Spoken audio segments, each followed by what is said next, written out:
Hi, welcome to another edition of What's New at Charlie's. Today we're going to do a little whining. We have Basil Hayden, the red wine cask finished bourbon. My good friend Mr. Don Williams. How are you, Don? I'm good, Charlie. The the red wine partially cask finished Basil Hayden is a new one to their line. Yeah. And it continues the tradition of being 80 proof, which makes it a really good entry-level bourbon for a lot of people new to bourbon. Sure.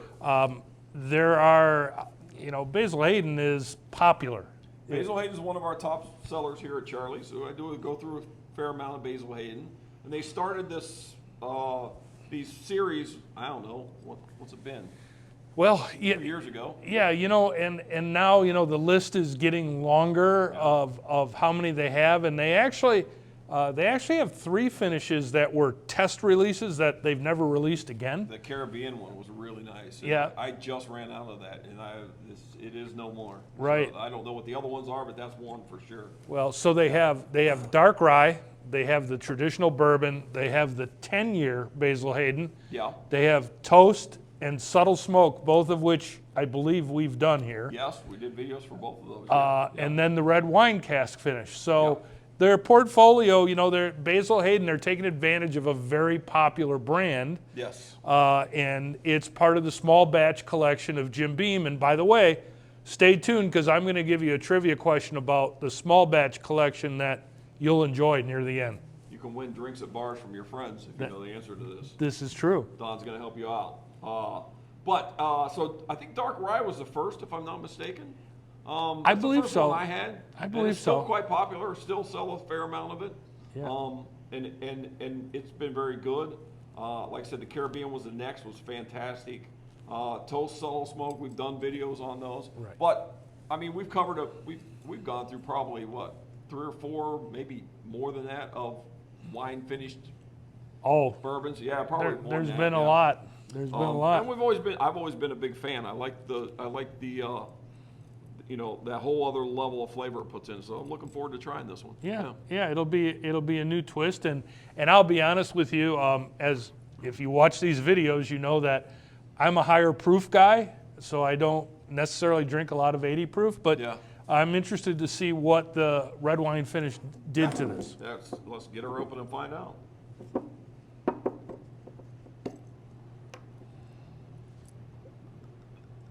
They've kind of updated the packaging on this. It's a little sleek and, that kind of Burn edges. Got like burn edges and now. They did that on all the new ones. They re-released all the labeling on them. So, cheers, buddy. Cheers.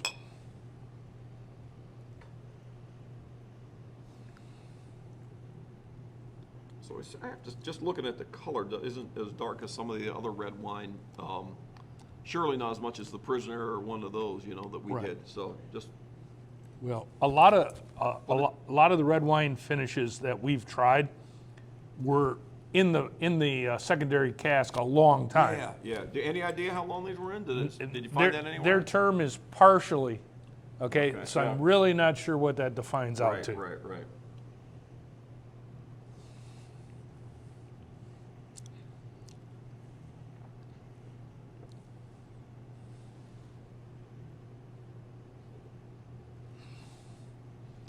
I'm getting something really unusual.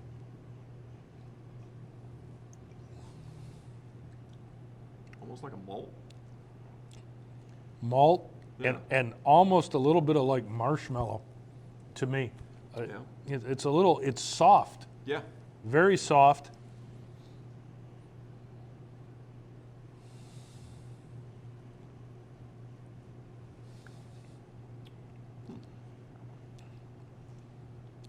Now, see, I absolutely could not mix this with anything because it would get lost a little bit. Yeah, absolutely.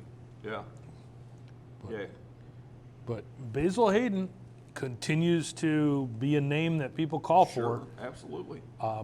And again, I probably like the ones that were matured a little bit longer. Yeah.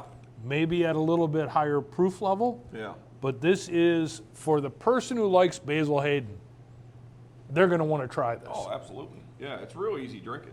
Like it's a good easy drinker. I don't get as much red wine as I thought I would. You know, like I said, with the Caribbean, you got a lot of that. You Right. get a lot of the port out of the dark rye. And that's why I think I'm getting some of that unusual sweetness on the top. Maybe that's in there, but yeah, it's good. It's very good. It's a very easy drinking. See, now after it's been open for a while, I'm getting some more fruit notes.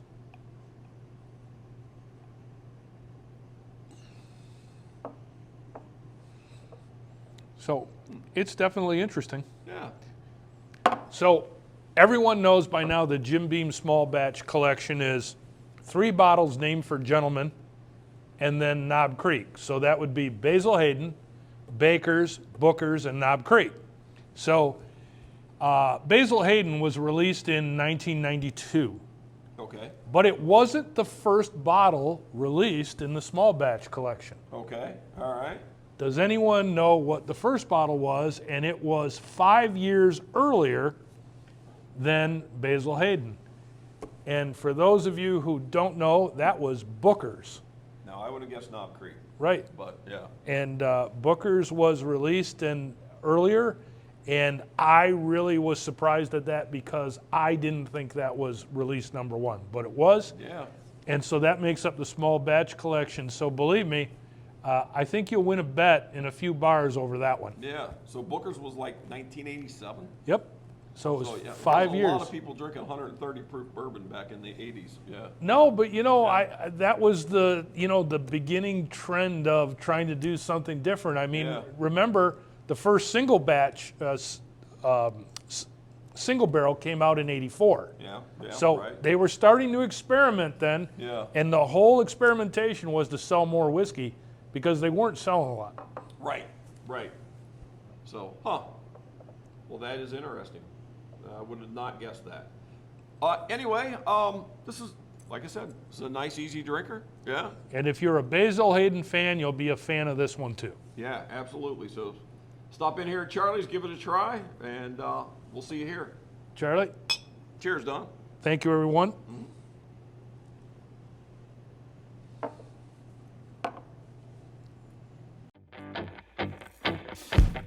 What's new at Charlie's?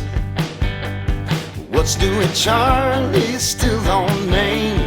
What's new at Charlie's? Tell me what's new at Charlie's? Still on Main.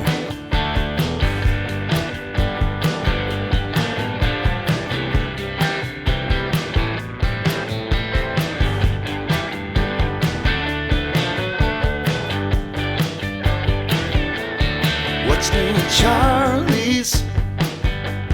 What's new at Charlie's? Still on Main. What's new at Charlie's? Tell me what's new at Charlie's? Still on